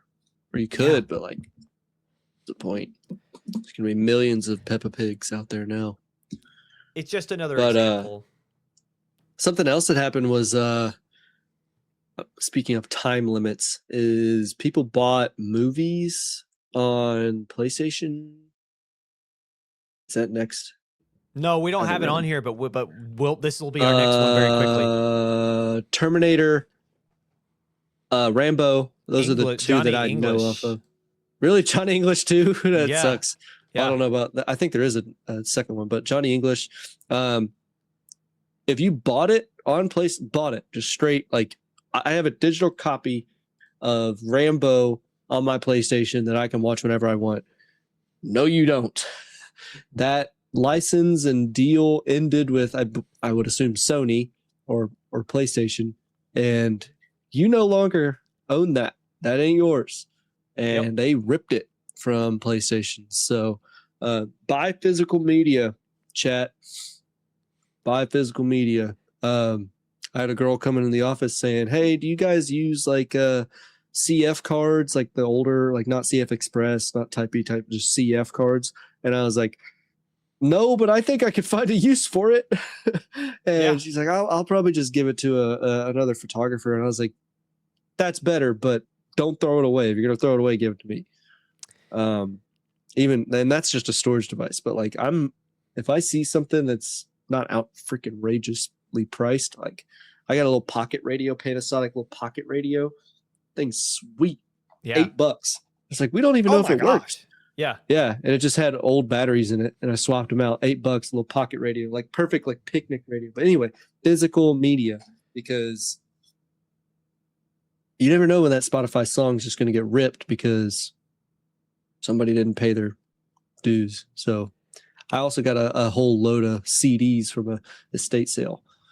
Dog, I said it before. It's the mighty seas out here, dude. Like, pirate if you have to. We're not saying because it's technically illegal, but like we're not here. Right. We're not going to judge you if you do, is what I'll say. Well, like, However, other thing is like if you buy a physical copy of a CD, I believe there are ways to like pull the music off and store it locally, because like CDs don't last forever either. Yeah. If you can continue to move your storage, but well, and I don't you know what? I just think continuing with gaming, and like, so this is specifically with PlayStation gaming, Sony, we're going with Rockstar. We're talking about GTA 6. Speaking of physical media, if you buy a physical box, like case for GTA 6, Yep. Did you see this, Jake? Yeah, it's still digital. When you open the box, it's a download code. You don't get a DVD. You don't get a disc. You don't get physical media for GTA 6. It is a straight up code. Yep. So you get the box, but you got to download it anyway. You paid for the cardboard. Yeah, genuinely, you paid for plastic. So you actually harmed the earth more. Yeah, right. You went out of your way to have a black thumb. Like, litter bug. Yeah. It just physical media. Please, like, buy DVD players, buy DVDs, buy a CD player, buy CDs. Like, even VHS is making a comeback. Apparently, arguably Blu-ray's better. Blu-ray, regardless of what you pick your poison. But the point is physical media. Anyway, let's go ahead and move on here. This is an interesting one. Comcast is spinning off Universal into its own company, expected to be complete by sometime next year. The separation will include Universal Pictures, NBC, Peacock, Bravo, Sky, Telemundo, and Universal Theme Parks, all acting as its own one independent company, with Comcast choosing to focus on broadband and wireless. So this is kind of where everyone online especially was thinking the second this news hit, who do we think will try to acquire Universal after it splits? You know it's going to happen. Honestly, maybe. Maybe. Why not? I could see Amazon throwing their name in as well. Netflix is one that they've been burned from Warner Brothers, and Universal's another one. Like, Universal has a bunch of the monster IPs. So like back in the day when it was like Frankenstein and not Swamp Thing, but like what is it from the deep? Hold on. I cannot think of the name of the monster. Let me just type in like, would Monsterverse get something? Universal Monsterverse. Hold on. Sorry for the dead air. I just want to make sure that I have all of the different IPs, because Universal has a legendary lineup of so they have, consists of different horror creature characters originating from various novels such as Dr. Jekyll and Mr. Hyde, The Phantom of the Opera, Count Dracula, Frankenstein's Monster, The Mummy, The Invisible Man, Wolfman, Creature from the Black Lagoon is what I was thinking of, and like more. Am I tweaking, or have we not had a good Jekyll and Hyde in a while? It's been forever. Yeah. But if you think of like those old monster movies, like from back in the day in black and white, they were just fun, like drive-in theater level films that kind of helped shape modern day cinema. Universal's the one who probably made it. And that would do a lot in terms of sell for a company like Netflix, who missed out on Warner trying to get another legacy studio, which I'm sure the DOJ would say is good for competition because of X, Y, and Z. But this is a problem. And like, let me rephrase. I like that Universal is its own thing, right? Like, I like that Universal has more say on itself. Comcast, which, I mean, I don't really know, to be honest with you. I don't think there was really much, there was obviously input from their parent company, but what influence did Comcast have on the day-to-day Universal besides bottom line and numbers? Probably not a lot. So they get to operate on their own, and in theory, that could do a lot for the creativity side. So that's good. And NBC TV shows. What will be Universal? I don't know. See, I would love to see the internal of like what Comcast specifically had and what influence they had. Because if I had to imagine, Comcast is a broadband and wireless first and foremost, right? Like, they just happen to be the parent company of NBC Universal. Did they have a lot of say besides bottom dollar on the creative side? I doubt it. So like, but moving forward, this independent company, which is Universal, has NBC, which has the NBA, Peacock, which is a growing subscription service, all of these spin-offs, the theme parks, which in and of itself should help. Like Disney makes most of their money on theme parks. In theory, this should be able to survive. Comcast, they were in the discussion for Warner Brothers for a while. I just feel like as a company, they probably just wanted to make money, or like they just wanted to stop bleeding money because they were putting whatever. So in theory, I would assume your Universal in and of itself would be profitable. But what would be bad is if they on their own do try to sell. That'd be really unfortunate. Maybe we'll see Zaslav go run Universal. No, don't say that. Please don't. He's going to do it again. He'll do it again. Yep. Yo, Paramount. You want another? Yo. Hand it over. Babe. It's like silver platter. It's like a bad dealer. Yeah. Like, yo, it's like the plug. Yo, I got more of that stuff. I got that good. Bro, you got that stuff? I got that stuff. It's just we're like undercover cops. Yeah, we don't know anything about. We do sound like undercover cops. Anywho, let's move on. The Odyssey is skipping influencer word of mouth screenings in favor of professional critics. So after its July 6th global release, they're going to have critics do their own release. So usually, I see your Jake is furling his eyebrow. What a lot of films have done recently, they will bring in influencers or like online, like social media critics, or again, the influencer space, who have more favor towards their film, towards their company. Or for example, if Marvel's releasing a film, they will bring in content creators who speak highly of Marvel because they know their audience also probably will speak highly of Marvel because they're following them, right? Like they have similar interests. So they'll bring them in and they will generate good word of mouth for a film that might not be very good because they're, as a creator, they have a large audience and they're saying, hey, go watch this movie. It was really good. So they get more favor in the early word of mouth, right? And that might drive more audiences to go watch the film. The Odyssey's not doing that. The Odyssey is ignoring that. Chris Nolan and Universal are saying, nah, we're not falling into that. We're just going to do the normal old-timey professional critic review. What do we think of them kind of bucking the trend of the last probably decade or so? I'm a little worried that they're gonna shoot themselves in the foot and they're gonna get torn to pieces when it's a really good, like, I don't know. Like I feel like a lot of people are waiting on this and expect it to be really good. Yeah. I don't know. I see it the other way. I think Nolan should let it go to everybody.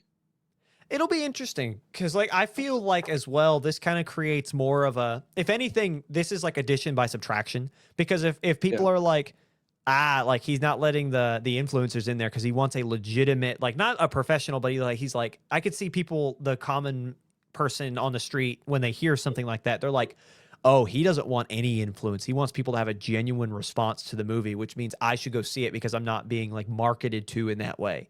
Like you're not seeing random Joe on Reel 7000 of your doom scroll session saying, I just watched The Odyssey and let me tell you, it was the best thing. Like you're not hearing that, right? Like it is you seeing, oh, this guy is serious. He's not pandering to the masses. He's saying, go watch my movie and get your own opinion.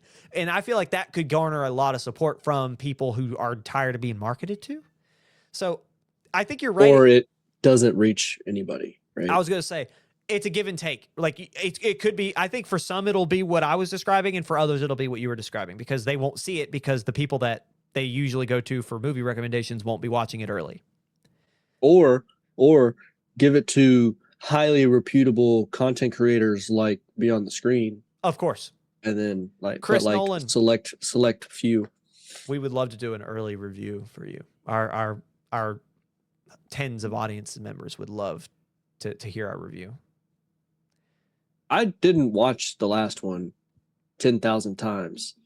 You mean to get called tens of viewers? I'm just kidding. I'm joking. I'm joshing, Jake. I'm joshing. Anyway, Jake took a real offense to that. I'm sorry, Jake. And then I told a fib because I didn't watch the last episode. Let's move on.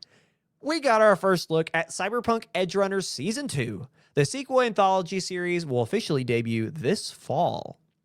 What did we think of the early, like we had a little preview?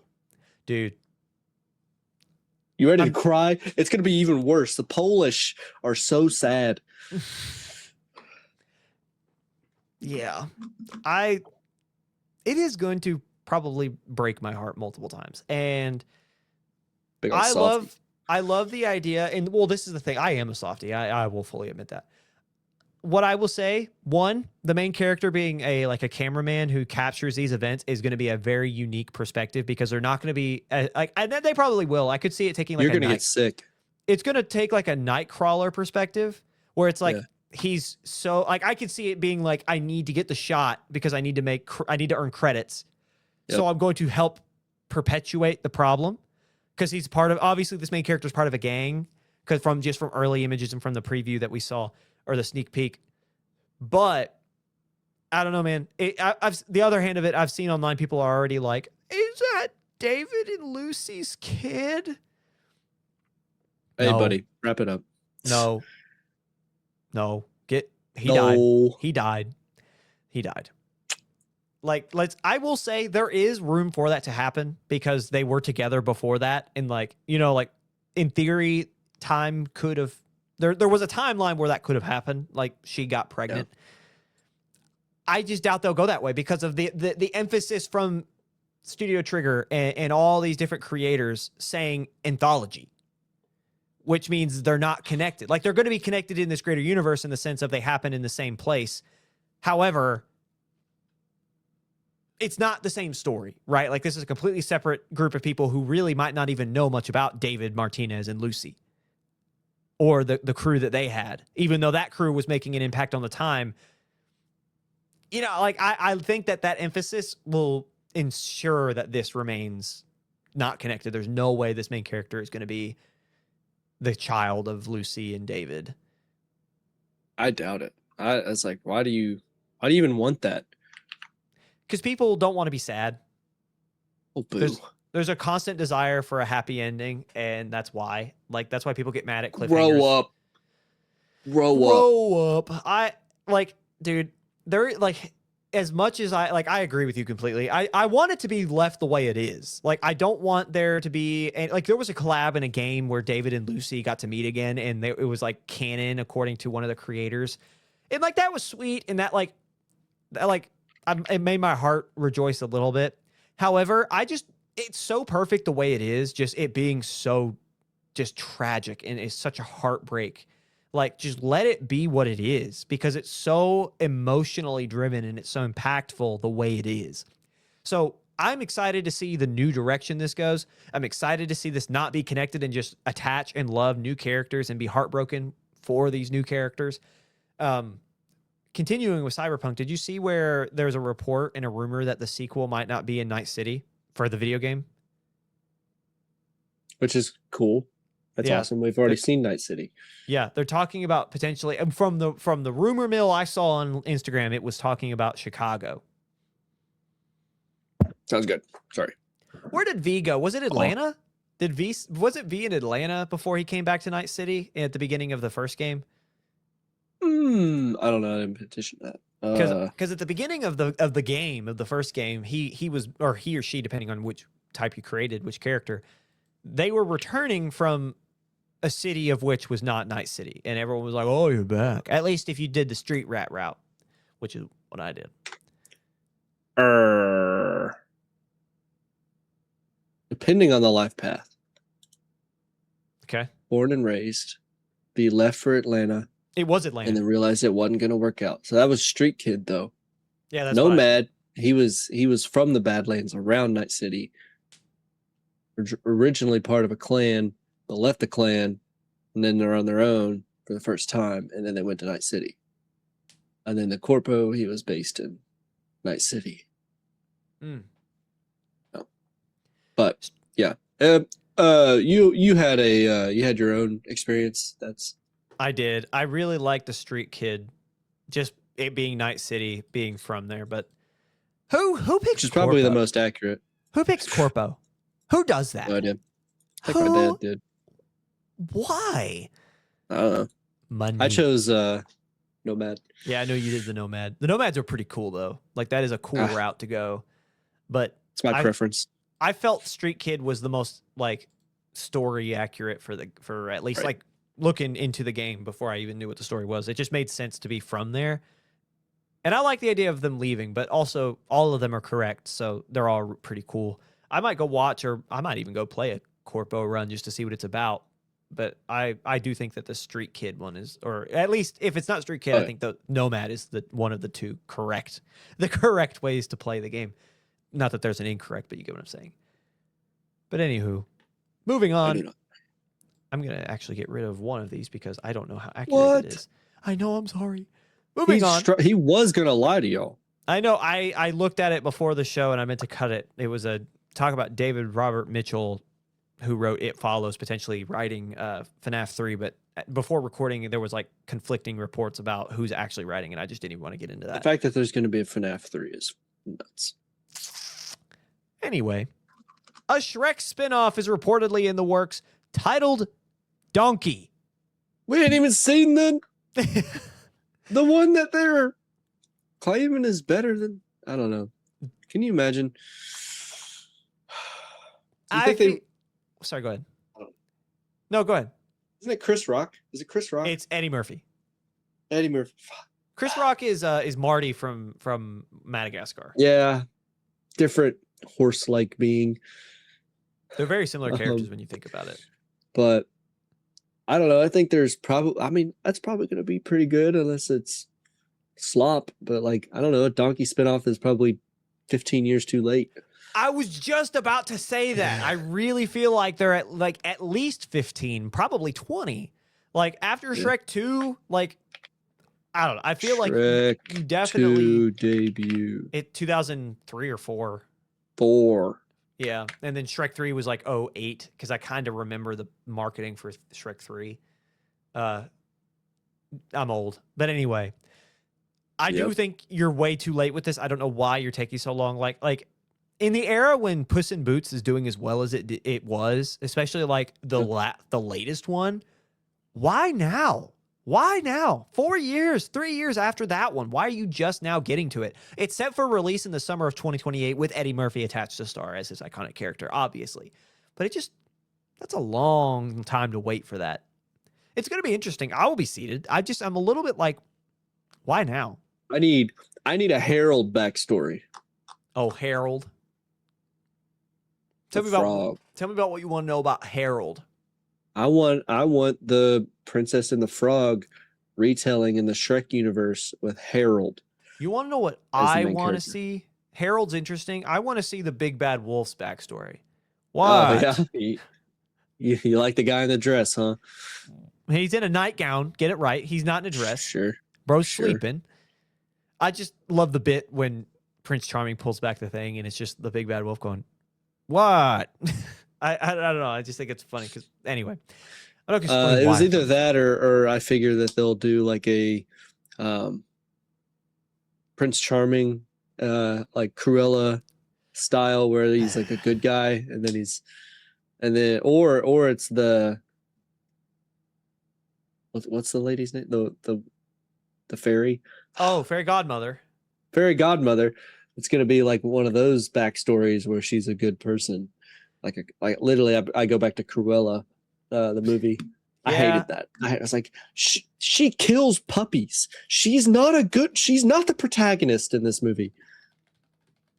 So, I do not feel sorry for her. When you say you want to see Prince Charming, do you really? I don't. But I feel like that's what they would do. Do you really want to hear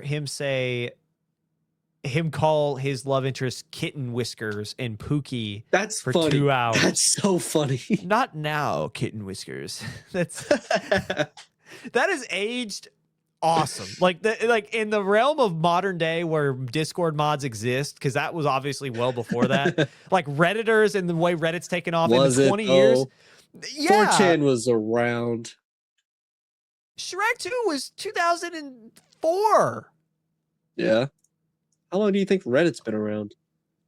Reddit's not been around since 2004. Reddit's probably 2007 or 8, probably around the inception of MySpace. 2005. Hey, he just proved my point. It still predates all that. That's why it aged we're so checking 4chan. 2003. There were weirdos before Shrek 2. I was not If saying you use that. 4chan, you're not a weirdo. I like how you see me just no. I am not saying that. I don't know a single person who uses 4chan. I don't either. All I'll say is this again. That line has aged super well in the realm of Discord mods and Reddit mods being the way they are in today's day and age. But again, I love that you're like, when you said, oh, I want to see, or sarcastically said, I might add, I'm not putting words in your mouth, but you sarcastically say, oh, I want to see a Prince Charming backstory. All I heard was, not now, Kitten Whiskers. That's all I heard. It's just reverberate in the recesses of my brain. Let's get to our last thing before we let the people go here. A 5-part documentary series is in the works about the history of Cartoon Network. The series will celebrate the channel's 35th anniversary next year. Are we excited for that? Aren't they ending? I'm happy you brought that up because they're like, it's not officially done. If you ask Warner Brothers, it's like, no, the Cartoon Network still runs. But if you ask people who worked there, like online, like notoriously on like Twitter or X, they'll say, oh yeah, Cartoon Network's dead. Like those who worked at Cartoon Network who got fired or laid off, they're like, oh no, it's dead. Like it's not a thing anymore. But it's just reruns now, I thought. Yeah. Well, think about the new releases, like all the stuff with Adventure Time. Where are those coming out? They're not coming out on HBO. They're coming out on Hulu, on Disney. Yeah. Like the channel's dead. And I think this is their way to try to drum up excitement for the channel again, so they can probably try to revive it.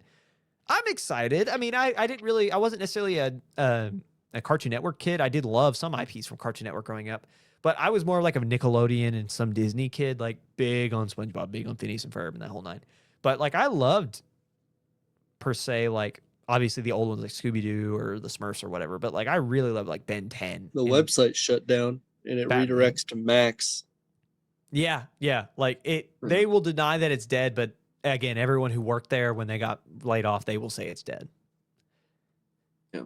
Do you think that this also might be like, because 35 is a weird number to be like, we're celebrating, because usually they would just wait till the 40th. They ain't making it to 40. That's what I'm saying. Do you think that maybe they're like, let's do this and do like a big hoorah for the 35th and say it's alive just so that we can like have kind of like a ceremonial burial, you know? I don't know, man. That's 35 is a weird number, but yeah, I think they're just, that deal's gonna go either through or not, and they just did a massive like restructure, and that's probably why there's that deal, and they're not gonna see 40. That's so sad because Cartoon Network is like, it's one of the pillars of at least our childhood, and I know like kids today are a lot different, but just the idea of like, I don't know, just Warner and the whole Cartoon Network side of things just dying. It just feels like a disservice to children. You know, like the option to go watch Dexter's Lab or the option to go watch those DC animated shows. It's just, yes, it's still going to be there and to some extent, but it's like, I don't know. Like Cartoon Network was like, for me, like growing up, it was the edgier side of like the kids programming. Like Adventure Time and The Amazing World of Gumball, a regular show. They had a lot. They were, again, I said it before, the edgier side of the kids programming where like you could go watch the safe options like the Cartoon Network, like the Disneys or the Nickelodeons, but it really felt like you could go to the Cartoon Network to kind of get the goofier, like the more surreal, the unhinged. And that was how they made their living, was because no one was coming out with anything similar, remotely similar. Ooh, I hated Laszlo. I did not Camp like Laszlo. I thought that was boring as like I did not watch Laszlo. Yeah, stupid. One I hated was the Misadventures of Flapjack, or what was it? Flap? Yeah, I hated that one. That one was really dumb. I didn't like that one. But I did like Bill and Mandy, which was really weird. That was good. Yeah, Bill and Mandy was very similar. Let me tell you, my mother was so annoyed by Chowder. Like if she heard me have it on, she would yell at me to change it because she was like she could not stand hearing that shrill voice from across the house. So like I had to sneak watch Chowder. I wish I got into Samurai Jack because he's cool, but I don't know anything about him.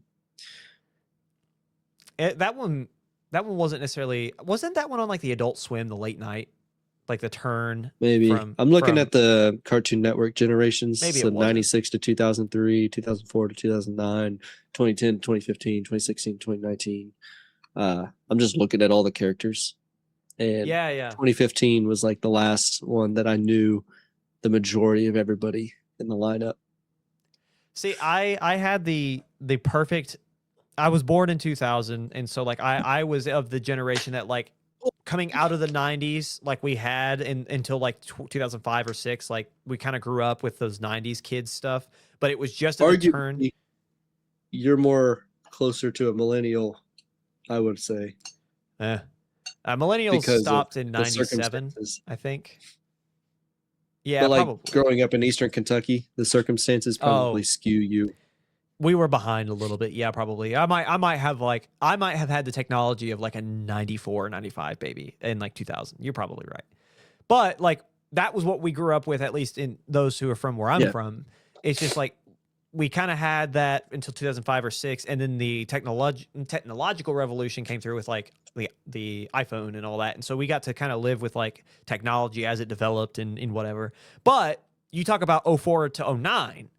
That was the Cartoon Network I grew up with. Like, that's what I remember is like, I remember watching all of those older shows, you know, like, and then as I got to like 10, that's when like, Gumball and, sorry, I'm blanking here. Mordecai and Rigby. Yeah. Regular show. Like those came out right as I was. Grandpa. Oh no. Like where he gets blown up and he's like, sure wouldn't want to be that guy. Yeah, no. I mean, I was never an Uncle Grandpa dude. Like that era Universal of like threat, by the way. That era of like Teen Titans Go and Uncle Grandpa and like I will say We Bare Bears. I did not care for We Bare Bears. I have a younger sibling who was like young at the time of We Bare Bears, and that seemed like that one would have been fun to watch as a kid. But like it was the perfect time of like I got to live with the 04 to 09 era of Cartoon Network, and then when I got to like be like a preteen or like 10 and above, then I got the edginess, and I call it edgy. It's very lighthearted edgy, but you get what I'm saying when comparative to like SpongeBob and Phineas and Ferb is like those three we keep naming: Regular Show, Adventure Time, and Regular Show season 1 was awesome. Oh my gosh. Like it's hilarious when you go back, and especially when you watch it as an adult and you're like, what was I watching? You watch it because they're like 24 or something, or they're like mid-20s, and it's so funny to think about it in that sense, being the age of them. JG Quintel is so funny. That's so real. He's such a funny guy. And so I wish I got into his Adult Swim stuff. I don't know what his career was pre or post Regular Show, but after Regular Show he got he started doing the same stuff but for Adult Swim, so he could say cuss words and tell more raunchy jokes, and I feel like that they're good. I just haven't been able to. That might be another one. Oh, speaking of animation and all that fun stuff, it's just really sad that this might be the end of Cartoon Network, and we're just reminiscing about what we grew up with in terms of Cartoon Network, because it might be the end.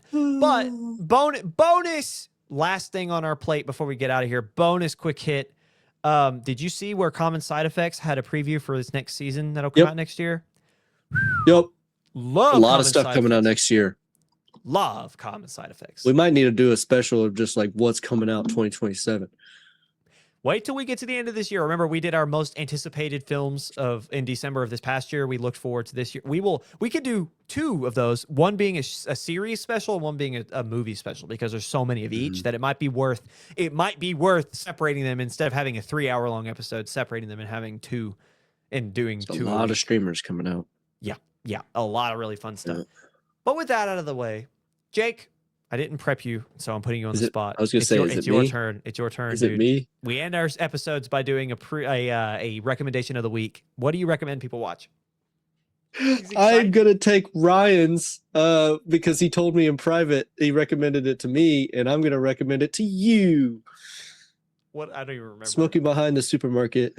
Oh, is also getting the full season coming soon. So that's like this week. I think it's coming out this week. Oh, that's gonna be sick. I thought it was July. So is it 12 episodes? 12 episodes, yes. 12 minutes each. It's like crazy easy to buy in, and I don't know how to describe it besides it's just like a romance anime, I suppose. It's called Smoking Behind the Supermarket with You. It's one of those like super long titled animes that you see on Crunchyroll as you're like scrolling through, and it's like, what in the world's that about? And it's actually not like cringy, or it's like very wholesome, and it's very fun. I don't even want to describe it to you because I feel like it'll ruin and steal the magic of the story. Because like after two episodes in, you're hooked. You got to get past the first one, and the second one pretty much sets up the rest of it, and it's like, I'm in. And the ending was just kind of like, darn it, like, because you want it to be more like it ended on one of those things where it's like, oh, don't end on like that, you know. Because it wasn't necessarily like a season ender, it wasn't like a finale, it was just like there's definitely more, and I hope we get it. I think Smokey, so I think they're coming out with full length episodes. That's so fun. So they're not minis anymore. But I'm not sure when that's gonna come out. Somebody was talking about.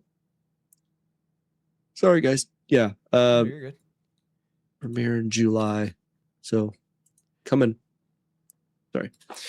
No. But yeah, that's my recommendation. Go watch that if you're looking for something feel good, and you can knock out two hours of your life. That's about how long it took me to watch it.